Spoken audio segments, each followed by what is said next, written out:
বহুতেই তোমাক দেখুৱাব এই পৃথিৱীখন কিমান সুন্দৰ। খুব কম সংখ্যকেহে তোমাক দেখুৱাব এইখন পৃথিৱীত তুমি কিমান সুন্দৰ।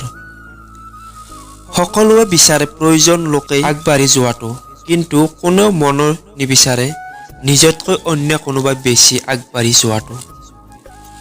আমাৰ জীৱনত আনক ক'ব পৰাকৈ এটা গল্প থকাটো প্ৰয়োজন, হওক সেয়া সুখৰ নতুবা দুখৰ। যদি আপুনি বহুত ডাঙৰ সফলতা বিচাৰে তেনেহ'লে অসফলতা হ'বলৈ প্ৰস্তুত থাকক, কাৰণ প্ৰতিবাৰে সফলতাৰ হোৱাৰ পাছত আপুনি আপোনাৰ ভুলবিলাক শুদ্ধ কৰিব পাৰিব, আৰু ভুলবিলাক শুদ্ধ কৰি গৈ থাকিলে আপুনি এদিন ডাঙৰ সফলতা পাব। জীৱনৰ কিছুমান বিচাৰি ফুৰা প্ৰশ্নৰ উত্তৰ একমাত্ৰ সময়ৰ হাততেই থাকে। সময়ৰ সময় হ'লে সময়ে নিজেই সেই বিচাৰি ফুৰা প্ৰশ্নৰ উত্তৰ তোমাক দি দিব।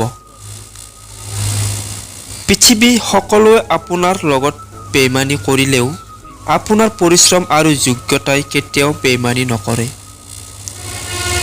এজন মানুহে সময়ক সুধিলে, মই হাৰি যাওঁ কিয়? ৰ'দ হওক বা বৰষুণ, দিন হওক বা ঘোপলা মৰা আন্ধাৰ পৰিস্থিতি যিয়ে নহওক, মই সদায় আগবাঢ়ি থাকোঁ, তুমি মোৰ সৈতে ব'লা।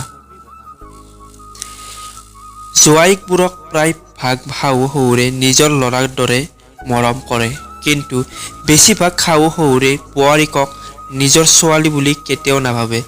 অপ্ৰিয় হ'লেও এয়া সত্য। ছোৱালী নথকা ঘৰত বোৱাৰী হ'বলৈ ভাগ্য লাগিব।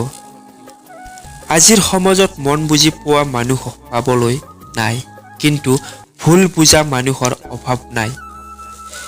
মানুহে নিজৰ ভুলবোৰ তেতিয়া বুজিব পাৰে যেতিয়া তেওঁ কৰা এটা ভুলৰ বাবে জীৱনৰ পৰা সকলো হেৰুৱাই পেলায়।